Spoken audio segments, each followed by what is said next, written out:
પરિણામ। વડોદરા લોકસભા બેઠક પરિણામ। આજે લોકસભા ચૂંટણી 2024નું પરિણામ જાહેર થઈ રહ્યું છે।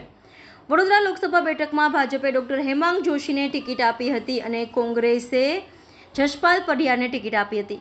વડોદરા શહેર પોલિટેકનિક ખાતે ગણતરી ચાલી રહી છે ત્યારે ભાજપના પ્રમુખ ડોક્ટર વિજય શાહ, ગુજરાત વિધાનસભાના દંડક બાલકૃષ્ણ શુક્લ, નિલેશ રાઠોડ સાથે સ્થાનિક નગરસેવકો અને કાર્યકરો જોવા મળ્યા।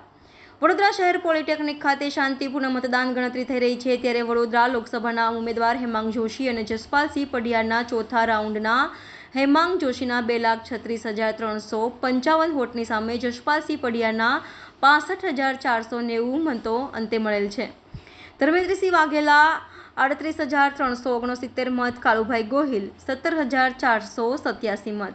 વડોદરા લોકસભાના ઉમેદવાર ડૉક્ટર હેમાંગભાઈ જોશી 75,000 કરતાં પણ વધારે મતોથી કોંગ્રેસના ઉમેદવારથી જ્યારે આગળ જઈ રહ્યા છે ત્યારે આ સમગ્ર ઘટનાક્રમમાં મતદારોએ જેના પર વિશ્વાસ મૂક્યો એવા માનનીય મોદી સાહેબનો વડોદરાની સૌ જનતા તરફથી ખૂબ ખૂબ આભાર વ્યક્ત કરું છું।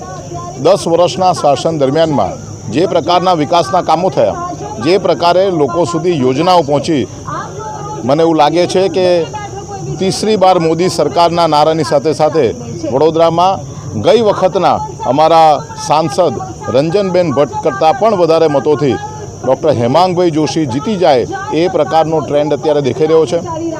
વડોદરા શહેરના સૌ કાર્યકર્તાઓએ 42 ડિગ્રી ગરમીમાં પણ મતદારોને મતદાન મથક સુધી લઈ જવાની જે કામગીરી કરી છે ત્યારે કાર્યકર્તાઓનો પણ આ તબક્કે આભાર વ્યક્ત કરીએ છીએ। મતદારોએ ભારતીય જનતા પાર્ટી પર વિશ્વાસ રાખ્યો અને મોટી સંખ્યામાં જ્યારે મત ભારતીય જનતા પાર્ટીના ઉમેદવારને આપ્યા છે ત્યારે આ મતદારોનો પણ આભાર વ્યક્ત કરીએ છીએ। અને ગુજરાતના અમારા યશસ્વી પ્રદેશના અધ્યક્ષ પાટીલ સાહેબ, જેમણે પેજ સમિતિના મારફતે કાર્યકર્તાઓને કામ કરવા માટેની એક નવી દિશા આપી છે, ત્યારે પાટીલ સાહેબ, ગુજરાતના માનનીય મુખ્યમંત્રી શ્રી ભૂપેન્દ્રભાઈ પટેલ સાહેબ અને સમગ્ર ગુજરાતના 26 લોકસભા સીટ ઉપર જેમનું માર્ગદર્શન મળ્યું છે એવા માનનીય શ્રી અમિતભાઈ શાહ સાહેબનો પણ આ તબક્કે આભાર વ્યક્ત કરીએ છીએ। વડોદરા લોકસભાની સીટ એ પરંપરાગત રીતે ભાજપની સીટ છે। આ વખતે પણ ડૉક્ટર હેમાંગભાઈ જોશી જંગી બહુમતીથી જીતશે અને તેમાં વડોદરાના તમામ મતદારોનો અને ભારતીય જનતા પાર્ટીના તમામ કાર્યકર્તાઓનો ખૂબ ખૂબ આભાર માનું છું।